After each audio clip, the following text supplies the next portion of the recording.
intinya adalah orang yang terus mengoptimalkan akal pikirannya untuk terus berpikir tentang keesaan Allah, penciptaan langit dan bumi ini.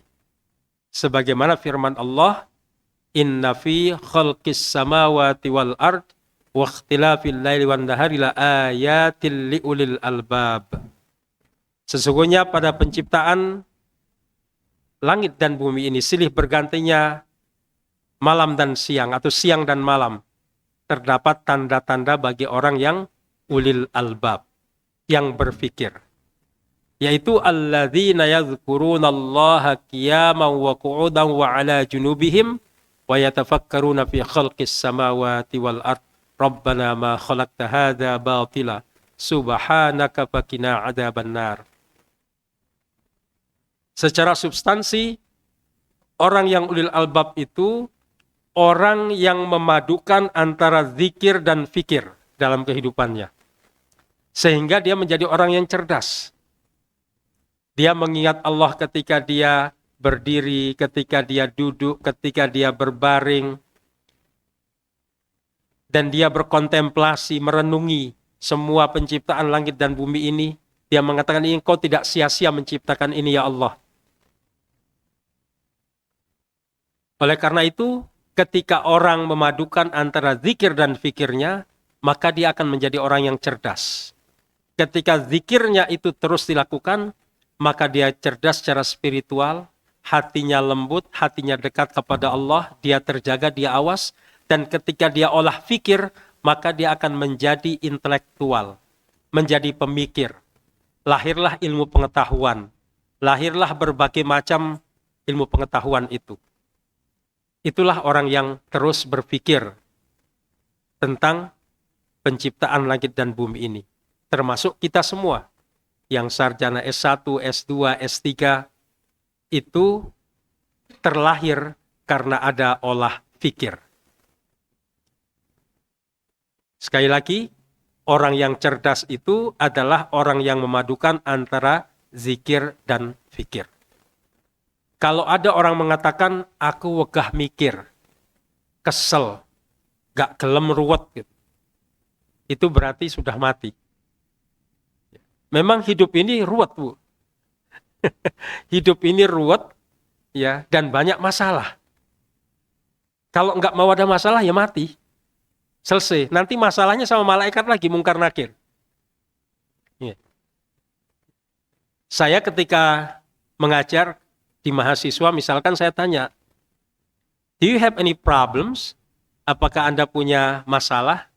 Maksudnya masalah penelitian gitu. Waduh, belum ada Pak, gitu. Belum ada. Nggak mungkin, karena masalah itu pasti datang. Kemanapun kita pergi ada masalah. Datang ke masjid juga masalah. Masalahnya ya ngantuk, kemudian dituturi ceramah dan lain sebagainya. Ya terkadang memaksakan diri. Ini masalah semua bagi kita. Tetapi orang itu tidak pernah terbebas dari masalah. Pasti kena masalah. Dan orang yang beriman itu pasti diuji oleh Allah Subhanahu wa taala. Tidak ada kata gratis. Sebagaimana Allah firmankan pada surat Al-Ankabut ayat 2, ahasiban nasu ayyutsraku ayyakulu amanna wa hum la yuftanun. Apakah manusia itu mengira kami akan biarkan mereka itu mengatakan saya beriman kepada Allah, padahal mereka itu belum diuji.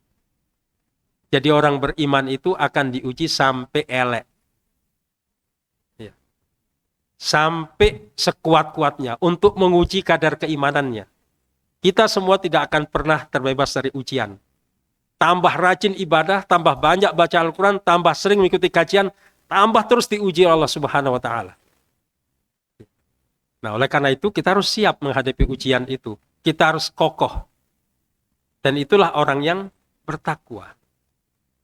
Orang yang bertakwa itu terjaga, terpelihara, terjaga ibadahnya, terjaga lisannya, terjaga akhlaknya, terjaga semuanya. Dan yang terpenting adalah yang saya katakan tadi, dia pandai memadukan antara olah zikir dan olah fikirnya. Kemudian yang kedua, ittaqillaha haitsu ma kunta wa atbi'is sayyi'atal hasanata tamhuha. Hendaklah manusia itu, kita semua ini mengikuti keburukan-keburukan yang kita lakukan itu dengan memperbanyak amal soleh, dengan kebaikan-kebaikan. Niscaya keburukan-keburukan yang kita lakukan kecuali dosa syirik, itu dengan izin Allah akan dihapuskan. Manusia mana yang tidak berdosa? Manusia mana yang tidak luput dari kesalahan? Semua di antara kita ini, apalagi yang ngomong, yang bicara di sini banyak ngomong, itu pasti banyak slipnya, pasti banyak terplesetnya. Dan kita semua tidak pernah terlepas dari dosa dan noda. Tidak ada yang suci bersih. Oleh karena itu Nabi menganjurkan kita untuk memperbanyak amal soleh. Nah, amal soleh ini dalam dimensi yang sangat luas. Semua perbuatan baik, kullu ma'rufin sodakoh. Semua perbuatan amal yang baik itu adalah sodakoh. Oleh karena itu umat Islam, orang yang beriman itu dianjurkan, ditekankan, tidak pernah bosan untuk melakukan amal soleh, amal kebaikan. Kenapa kok seperti itu? Pertama, Allah janjikan kepada manusia itu yang melakukan amal soleh kehidupan yang baik. Lihat aja Bu ya, orang yang rajin itu ibadah, sholat, zakat, ya, sesuai kemampuan tentunya. Kemudian dia itu baik dengan sesama itu, pasti hatinya ayem, tenang, dengan tetangga kiri kanan itu baik, enak. Pasti dia itu akan merasa tentram. Apa buktinya? Allah firmankan pada surat An-Nahl 97, kalau tidak salah 97-96, Man 'amila shalihan min dzakarin aw unsa wa huwa mu'minun falanuhyiyannahu hayatan thayyibah wa lanajziyannahum ajrahum bi ahsani ma kanu ya'malun. Barang siapa yang melakukan amal soleh, baik itu laki-laki maupun perempuan, dan dia seorang mukmin, falanuhyiyannahu hayatan thayyibah, maka akan kami berikan, kami akan anugerahkan hayatan thayyibah, kehidupan yang baik, yang damai, yang nyaman, yang tentram. Walanajziyannahum ajrahum bi ahsani ma kanu ya'malun, dan akan kami berikan balasan yang lebih baik dari apa yang pernah dia lakukan. Bayangkan, kedamaian, ketentraman ini, walaupun orang itu banyak uang Bu, belum tentu tentram. Belum tentu damai. Saya punya sahabat, teman, yang cukup kaya lah dalam ukuran materi. Tetapi ketika datang ke rumah kami, saya tanya, kenapa kok tangannya goyang-goyang, tremor gitu. Saya tanya istrinya, Mas Fulan itu kena Parkinson. Loh, kenapa kok kena Parkinson? Ya mohon maaf, stres katanya. Stres. Padahal masih muda Pak, masih lebih muda dari saya. Usianya mungkin paling 51 lah. Stres. Saya sampai kaget. Mau berkata apa? Mantan direktur sebuah perusahaan, direktur marketing, perusahaan besar, gaji besar, aset di mana-mana, rumah mewah, mobilnya ketika datang ke rumah itu pakai X-Trail terbaru, itu harganya sudah ya ratusan juta, ya mungkin 500-600 juta. Nah kok bisa stres dulu? Barang saya makan sego jagung, mendol, iwak asin, iwak gere, tenang aja, bisa senyum, santai, tenang. Mergo nggak ono sing dipikirno. Karena nggak punya mobil mewah. Saya tuh sampai heran. Ya Allah, kok bisa seperti ini ya gitu. Ya. Ya. Sudah lama saya dengar kabar itu, tapi tiba-tiba kok mampir ke rumah, ada urusan di tempat lain, lewat, kemudian kami ajak mampir. Sampai saya harus tuntun ke rumah itu. Akhirnya saya katakan kepada beliaunya, nasihat, Mas, bisa jadi panjenengan itu kurang bersyukur terhadap nikmat yang Allah berikan kepada panjenengan. Diberikan harta yang banyak, sudah ada istri, pendamping, dan lain sebagainya. Dan bisa jadi tidak siap menerima ketentuan Allah, pensiun. Biasanya dihormati orang, didatangi orang, setelah itu tidak pernah didatangi sama orang, tidak dihormati lagi, dan seterusnya. Dan dia mengakui itu. Ya. Dan minta nasihat. Ya saya katakan, dekatkan diri kepada Allah, banyak berzikir kepada Allah pagi dan petang, ya. Dan rajin mengikuti kajian-kajian, datang ikut kajian-kajian, datang ikut pengajian, belajar agama dekat dengan Allah. Insya Allah hati akan tenang. Ala bidzikrillahi tatma'innul qulub. Ketahuilah dengan berzikir kepada Allah itu, hatimu itu akan menjadi tenang, damai. Dan ini tidak satu dua, banyak yang seperti ini, Bu. Ini salah satu yang bertemu kami. Oleh karena itu, bersyukurlah kita kepada Allah. Kita dikasih nikmat harta sama Allah, tapi kita pandai memanfaatkan harta itu. Dan pandai menyikapi harta itu dengan baik. Dikasih jabatan, kita pandai juga menyikapi jabatan itu dengan baik. Enggak dikasih, kita juga pandai bersyukur. Sehingga kemana-mana kita tersenyum. Kita damai hatinya. Oleh karena itu, sekali lagi, Allah janjikan hayatan thayyibah. Yaitu kehidupan yang damai, kehidupan yang baik, yang tentram. Dan ini mahal sekali harganya. Dan Allah akan berikan balasan yang melebihi apa yang pernah kita lakukan itu. Oleh karena itu, perbuatan amal soleh itu jangan pernah sepelekan. Hatta menyisihkan duri di jalan, sekedar tersenyum saja, itu sudah amal soleh. Membahagiakan diri sendiri dan juga orang lain. Bapak Ibu yang berbahagia, mungkin betapa banyak di sekitar kita, orang itu sholatnya rajin.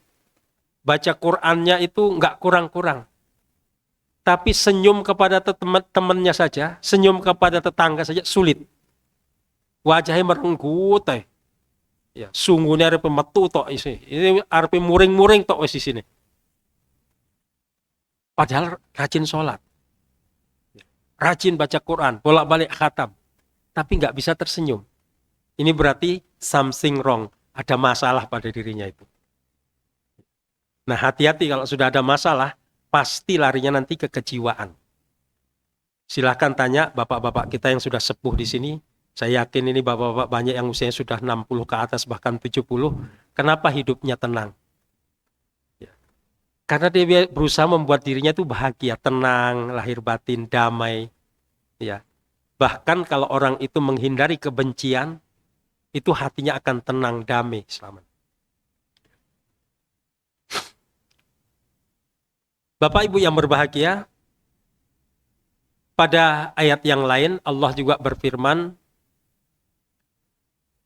Man jaa'a bil hasanati falahu 'asyru amsalihha wa man jaa'a bis sayyi'ati fala yujza illa mislaha wa hum la yuzlamun.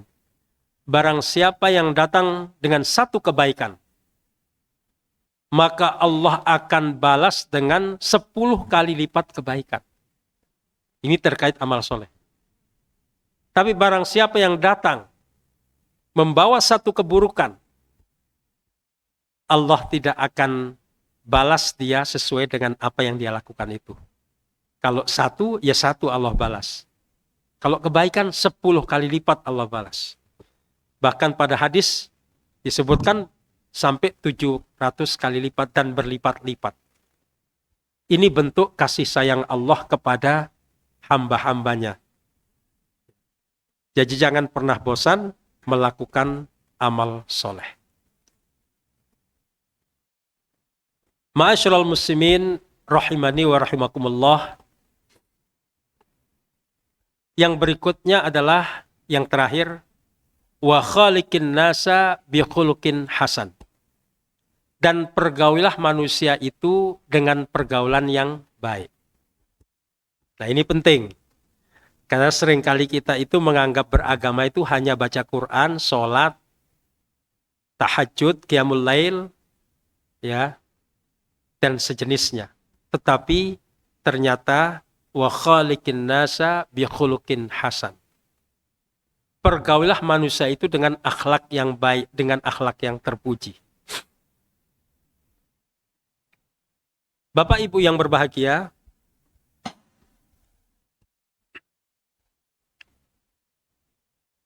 dalam kehidupan kita sehari-hari, kita berinteraksi dengan beragam corak manusia. Ada yang karakternya lemah lembut, ada yang karakternya antara lemah lembut dan kasar atau mungkin temperamental. Ada yang karakternya itu sangat temperamental, ingin marah saja. Macam-macam kita hadapi manusia. Tapi Nabi menganjurkan kita, wa khaliqin nasa bi khuluqin hasan.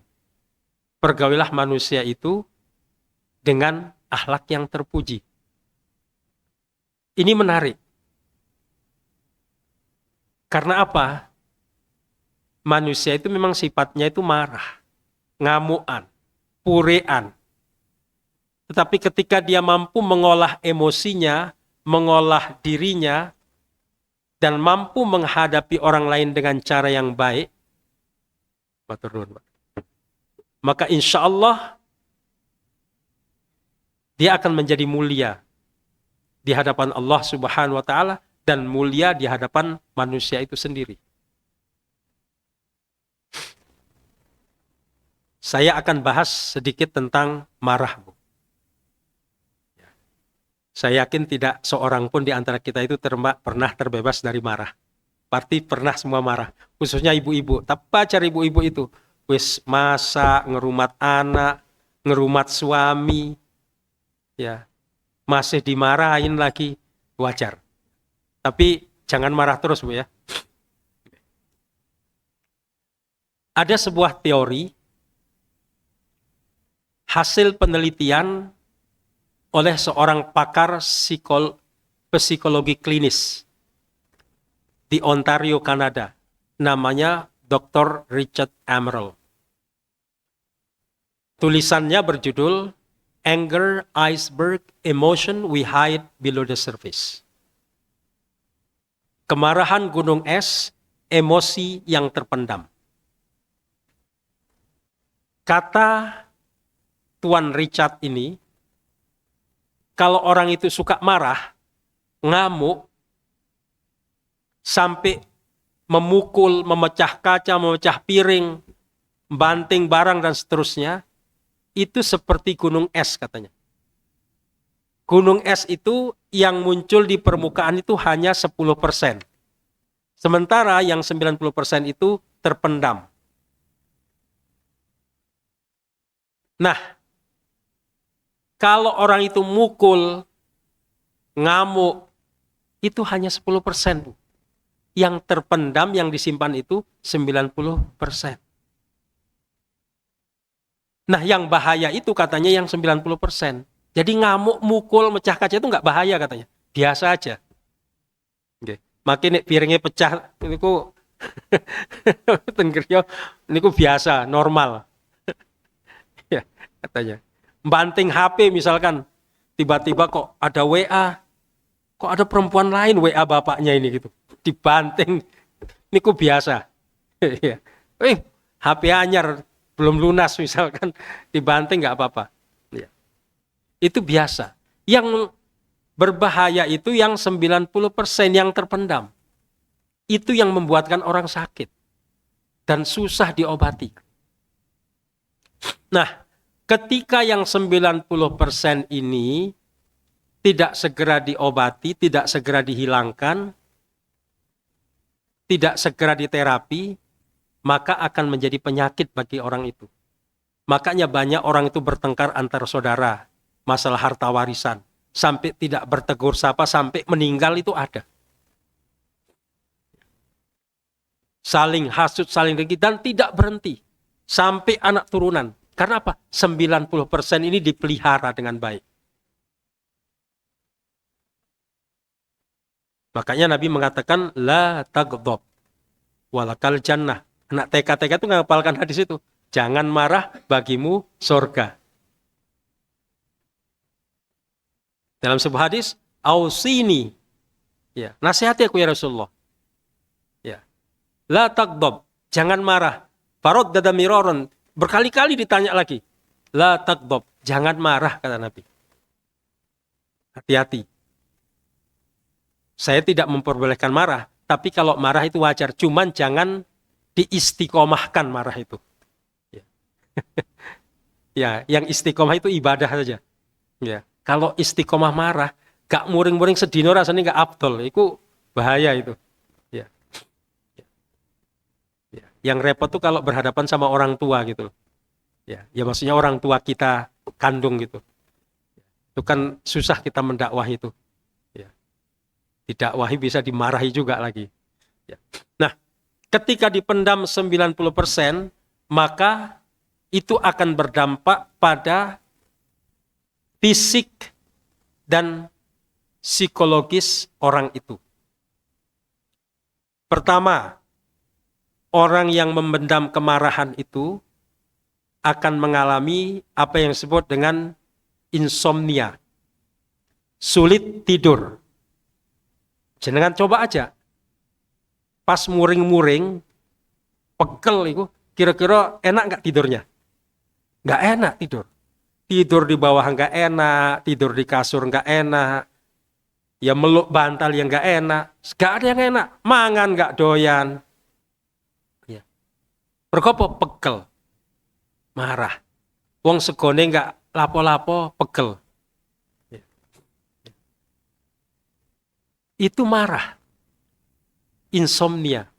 Ketika insomnia muncul, karena nggak mau makan, muncul yang namanya digestion problems, masalah pencernaan, muncul mah, asam lambung kumat. Wes, gara-gara marah terpendam, asam lambung muncul kumat. Nggak lama setelah itu muncul yang namanya tension headache, ketegangan otak, seperti migrain, sakit kepala terus, padahal nggak ada penyebabnya. Maksudnya bukan penyebab karena penyakit lainnya, tapi karena dampak dari kemarahan itu. Tension headache. Gak lama setelah itu muncul gejala heart attack, serangan jantung. Orang marah itu pasti jantungnya berdebar-debar. Ya, ini pasti kita semua sudah pernah merasakan. Gak enak. Mau ditahan gak bisa, terus goyang. Dan itu ketika dibiarkan terus-menerus, maka akan menjadi penyakit jantung beneran. Ya, mahnya sudah kumat, kena sakit kepala, migrain, dan seterusnya, dan seterusnya. Nah, kemudian orang itu kehilangan keseimbangan. Dan terakhir dia akan menjadi gila. Ya, gila itu bisa jadi gila tenanan, maksudnya lupa diri, sampai harus dikirim ke rumah sakit jiwa. Bisa jadi gila itu, ya kita ini nggak tenang jiwanya. Marah-marah sendiri, ngomong sendiri, nggak tenang. Semua sakit, badan terasa sakit. Dan yang paling parah adalah kita tidak akan pernah bisa khusyuk ketika beribadah kepada Allah Subhanahu wa Ta'ala. Karena sholat kita barengi dengan kemarahan. Kita membawa kemarahan itu ketika berkomunikasi dengan Allah Subhanahu wa Ta'ala. Bagaimana mungkin bisa khusyuk? Bagaimana mungkin bisa senang? Padahal Allah berfirman pada surah Al-Mu'min, qad aflahal mu'minun alladzina hum fi salatihim khashi'un. Sungguh beruntung orang-orang mukmin itu. Siapa? Yaitu orang yang khusyuk dalam salatnya. tenang jiwanya, damai, dan seterusnya. Ini sekilas tentang kemarahan. Oleh karena itu, jangan pelihara kemarahan itu kepada diri sendiri dan juga kepada orang lain. Bahkan, orang yang dipanggil oleh Allah kelak, itu orang yang damai hatinya, yang jauh dari sifat amarah. Ya ayyatuhan nafsul mutmainnah, irji'i ila rabbiki radiyatan mardiyah, fadkhuli fi ibadi wadkhuli jannati. Ya ayyatuhan nafsul mutmainnah, wahai jiwa yang tenang, jiwa yang damai, yang tauhidnya lurus, bersih, yang tidak marah. Diundang irji'i, muleho, ila rabbiki, kembali kepada Rabbmu. Radiyatan mardiyah, dengan ridho dan keridaannya. Fadkhuli fi ibadi wadkhuli jannati. Jadilah hamba-hambaku, ya, dan masuklah dalam surgaku. Ini orang yang tenang, yang damai. Oleh karena itu, terkait dengan wa khaliqin nasa bi khuluqin hasan, pergauli manusia itu dengan akhlak yang terpuji, akhlak yang mulia. Jam berapa suruknya Ustaz? 5:30. Baik, 5 menit lagi. Mudah-mudahan cukup waktunya 5 menit lagi. Itu hubungan sesama manusia itu tidak membedakan ras, golongan, agama. Kami tinggal di perumahan, tetangga saya itu Nasrani. Ada beberapa yang Nasrani. Tapi kami selalu menunjukkan akhlak yang terpuji. Kami berkomunikasi dengan mereka. Kami saling bantu-membantu dalam urusan kerja bakti, urusan sosial. Saling bertegur sapa, saling menanyakan kesehatan, dan seterusnya. Justru seperti itu, kita memiliki kesempatan untuk menunjukkan agama ini sebagai agama yang damai. Agama yang rahmatan lil alamin, membawa kedamaian bagi alam semesta ini. Dan ingat, kita tidak boleh menzalimi mereka, menjatuhkan mereka, karena gara-gara beda agama. Karena bisa jadi akhlak kita yang mulia itu, mereka akan tergerak untuk memahami agama kita. Dan dengan izin Allah dia akan mendapatkan hidayah. Oh, ternyata Islam itu seperti ini ya. Tetangga saya itu awalnya menganggap orang yang pakai jubah, ya, gamis, kemudian pakai cadar itu semua dianggap teroris. Pak, itu kok begitu ya, gini ya, gitu. Kok selalu stigmanya negatif. Akhirnya saya jelaskan, bukan gitu Bu, gitu. Ini begini, oh gitu. Kan Ibu juga lihat kalau saya terkadang pakai itu, tapi saya kan nggak seperti itu. Kami bawakan dia kue dan lain sebagainya gitu. Nah, itu saat-saat yang luar biasa. Tapi kalau kita tetap sinis, wah, agama ini Kristen, agama ini gitu. Kita sinis, ya, nggak mau berkomunikasi, maka stigma negatif itu akan tetap menempel kepada Islam. Ya.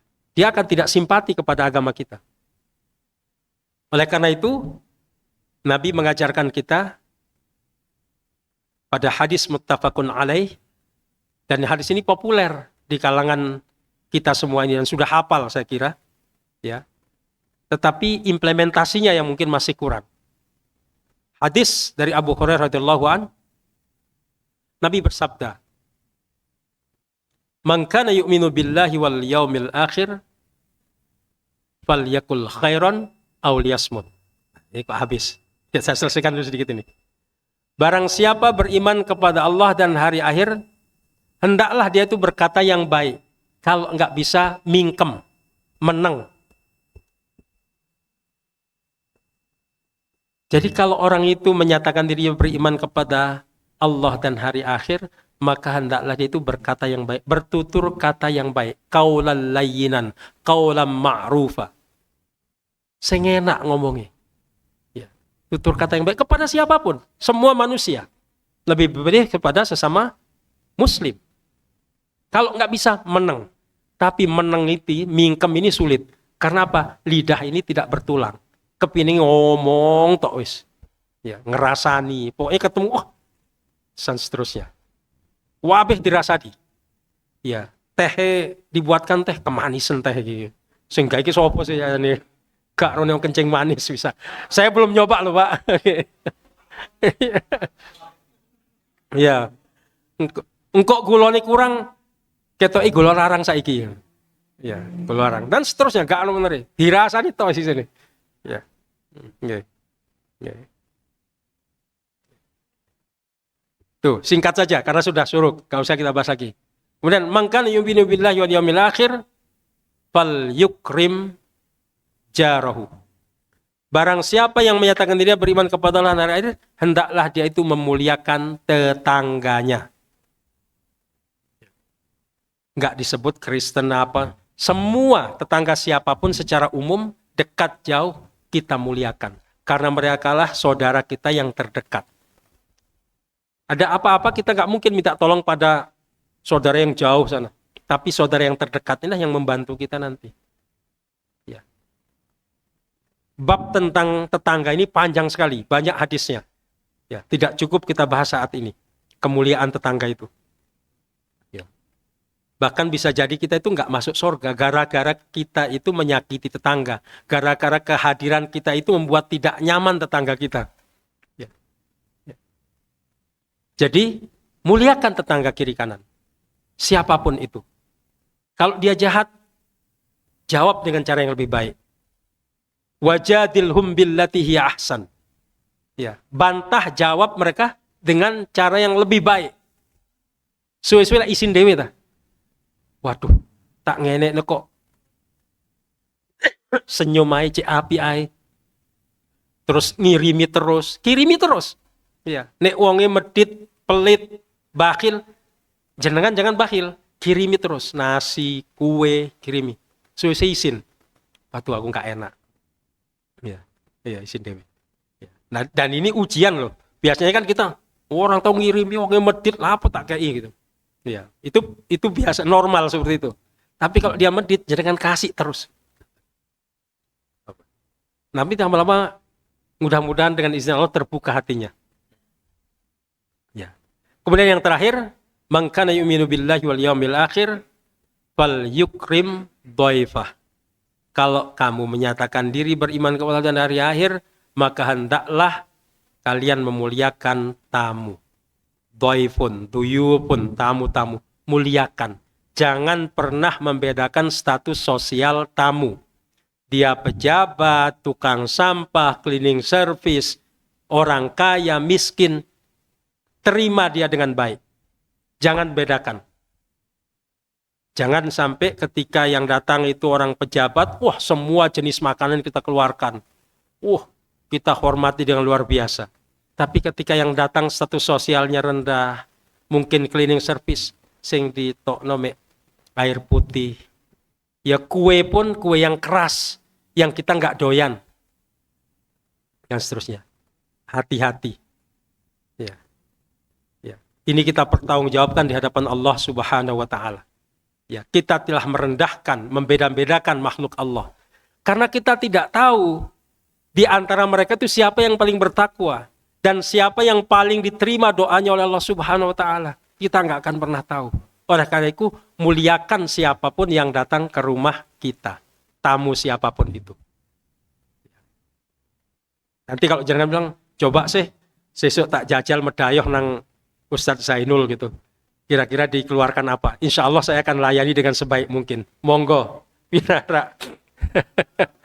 Oke. Di sebelah saya itu ada warung nasi tempong. Di depan saya ada bakso Indonesia yang cukup ramai. Insya Allah kalau ada rezeki, jenengan saya jamu itu. Ya, kalau mampir ke rumah. Oke.